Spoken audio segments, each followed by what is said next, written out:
মালিগাঁৱৰ সঞ্জীৱনী হাস্পতাল এই সঞ্জীৱনী হাস্পতালে এবাৰ লুণ্ঠন চলাইছে এক প্ৰকাৰ ডকাইত হৈ পৰিছে নেকি সঞ্জীৱনী হাস্পতাল আইভিএফৰ নামত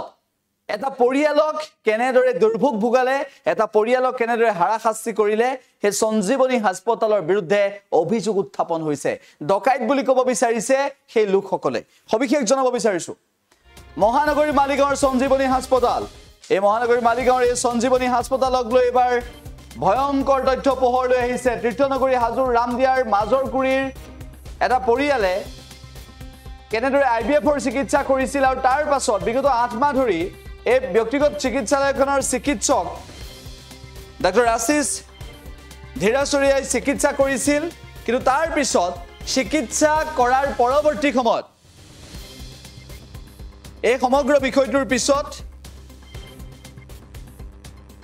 শেহতীয়াভাৱে পোহৰলৈ আহিছে ন তথ্য যে 2,50,000 টকা আইভিএফৰ পেকেজৰ নামত তেওঁলোকে চিকিৎসালয় কৰ্তৃপক্ষক দিয়াৰ পিছত প্ৰসূতি গৰাকীৰ লগতে সন্তানটোৰ মৃত্যু হ'ল স্বামীয়ে প্ৰশ্ন উত্থাপন কৰিছে প্ৰসূতিৰ মৃত্যু হৈছে এই ঘটনাক লৈ প্ৰতিক্ৰিয়া হৈছে চিকিৎসাৰ নামত সৰ্বশান্ত হোৱা পৰিয়ালটোৱে ইতিমধ্যে জালুকবাৰী থানাত চিকিৎসালয়খনৰ বিৰুদ্ধে এজাহাৰ দাখিল কৰিছে কিন্তু 4 দিন উকলি যোৱাৰ পিছতো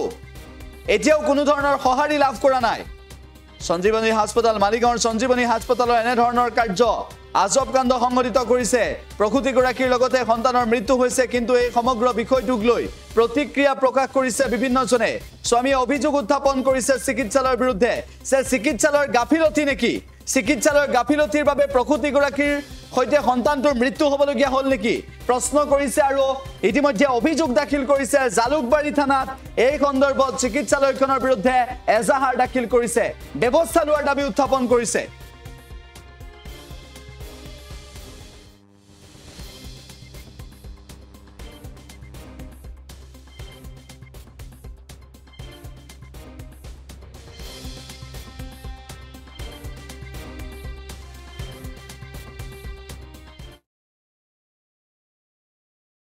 গৈছিল আমি সেইখন আছে বাকীবিলাক সব নাইকিয়া কৰি দিছে প্লাছ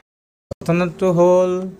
আজি 8 মাহ ধৰি মই সঞ্জীৱনী হস্পিটেলত মোৰ মিছেছক লৈ গৈছোঁ 8 মাহ আগতে লৈ গৈছিলোঁ 8 মাহৰ পৰা এইটো আমাৰ আইভিএফ কেছ আছিল সঞ্জীৱনী হস্পিটেলত সিহঁতৰ লগত আলোচনা কৰি আইভিএফ কেছৰ মোৰ মানে পইচা হৈছে তাৰমানে সেই দিয়াৰ পৰা আদি কৰি সেইবিলাক সব আলোচনা কৰিলোঁ কৰি পেলাই আইভিএফ কেছটো আমি আৰম্ভ কৰিলোঁ আৰু 2,40,000 টকাৰ পেকেজ আছিল তাৰমানে 2 নম্বৰ পেকেজ এইটো সিহঁতৰ সেইটোত 100% মানে গেৰাণ্টি সিহঁতে বাচ্চা একদম হাতত তুলি দিয়ালে কোলাত তুলি দিয়ালে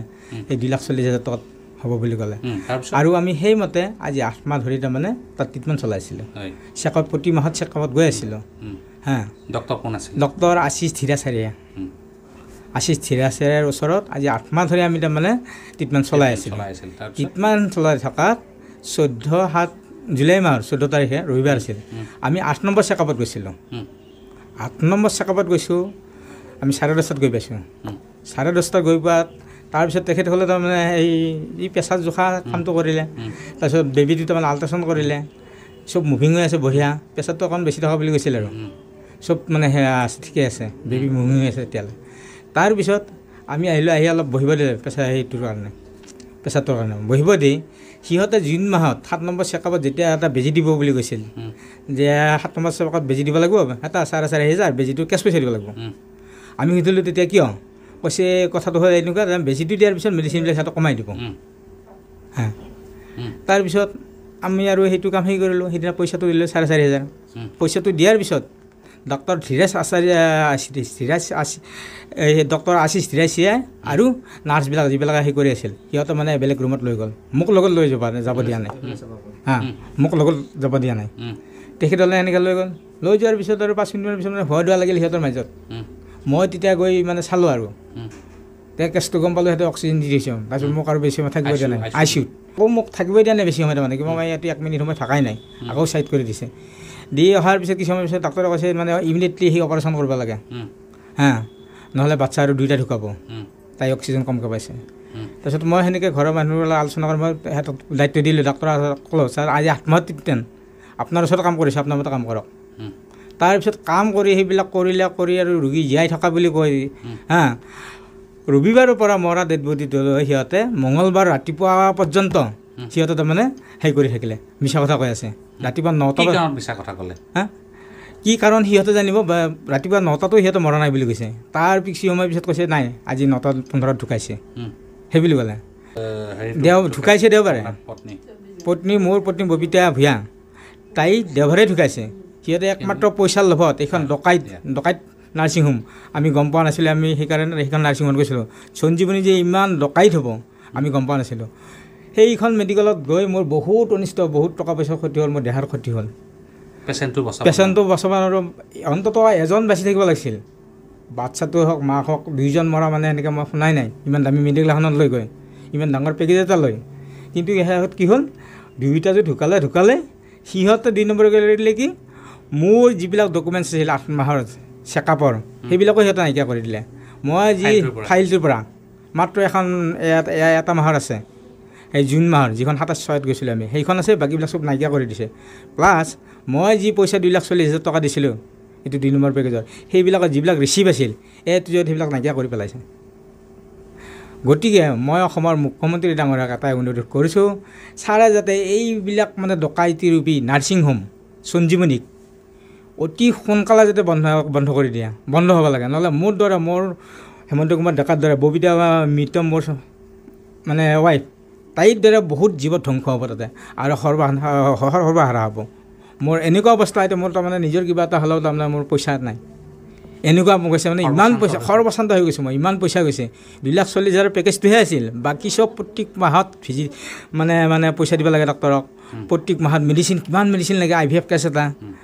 সেনেকুৱা মই ইতিমধ্যে থানাত আমি প্ৰথম দিনাই গৈছিলোঁ মঙলবাৰ ৰাতিপুৱাই গৈছিলোঁ সিহঁতে প্ৰথমতে ক'লে নালাগে এজাহাৰ দিব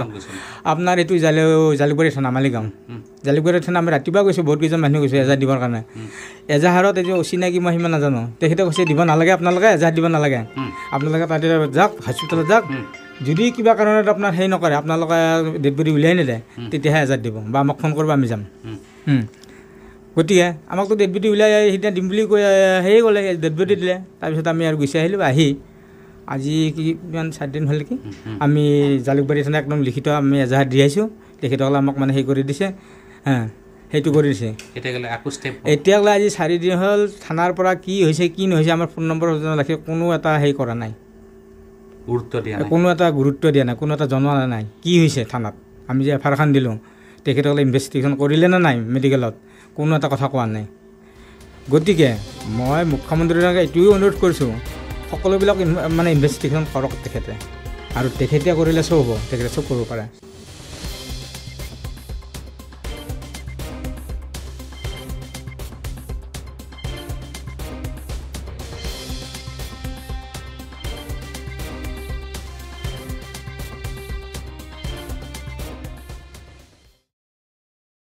যিকোনো খবৰৰ বাবে যোগাযোগ কৰক আমাৰ এই নম্বৰত 7099017330 আৰু 7099017110 যিকোনো